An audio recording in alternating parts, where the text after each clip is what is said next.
Rais William Ruto aingia kwa mitego yake gavana Trans Nzoia George Natembeya kwa kutuma maafisa wa EACC kufanya msako kwake nyumbani. Hujambo na karibu kwa taarifa zetu za Kenyascope na tafadhali subscribe. Gavana wa kaunti ya Trans Nzoia George Natembeya ametoa madai ya kutendewa ukinyama na maafisa wa tume ya maadili ya kupambana na ufisadi ama ukipenda EACC waliomkamata wiki iliyopita kwa tuhuma za ufisadi unaodaiwa kufanyika ndani ya serikali ya kaunti yake. Akizungumza Jumatatu wakati wa ziara yake katika maeneo ya magharibi mwa Kenya, Natembeya alisimulia kwa uchungu mkasa wa kuvamiwa na maafisa hao katika makazi yake ya Nairobi na Kitale katika kile kilichoelezwa kuwa ni operesheni ya upelelezi wa ufisadi wa kiwango cha juu.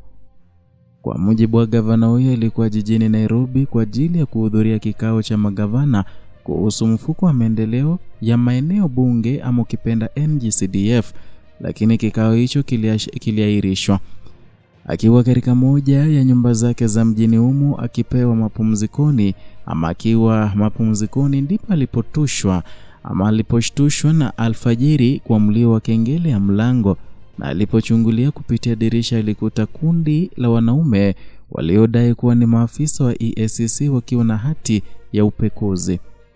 Kile kilichofuata kilikuwa msako wa ghafla na wa kutisha ambako maafisa hao waliingia ndani ya nyumba yake na kuanza kupita chumba kwa chumba wakichunguza kila kona kwa maelezo kuwa walikuwa wakitafuta ushahidi.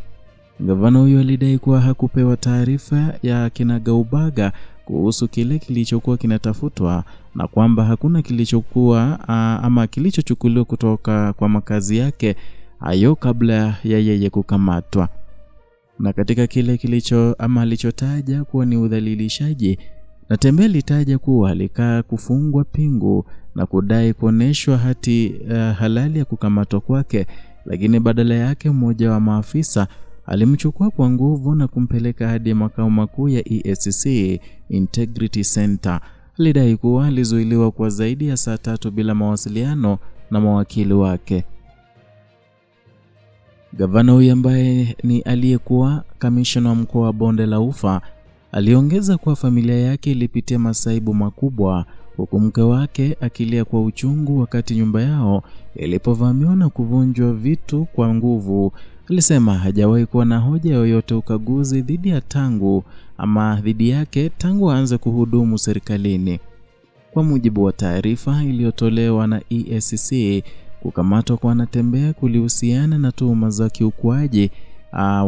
ukiukaji wa sheria katika zabuni, matumizi mabaya madaraka, ulaji wa rushwa na ununuzi wa mali ya umma kwa njia ya udanganyifu katika serikali ya kaunti ya Trans Nzoia. Baada ya kuzuiliwa kwa muda, gavana Natembeya alifikishwa mahakamani na kuachiwa kwa dhamana ya shilingi 1500. Huku uchunguzi ukiendelea, tukio hilo limeibua mjadala mpana kuhusu mbinu zinazotumiwa na taasisi za kupambana na ufisadi nchini, huku baadhi ya viongozi na wananchi wakitaka haki na utu kuzingatiwa hata wakati wa utekelezaji wa sheria.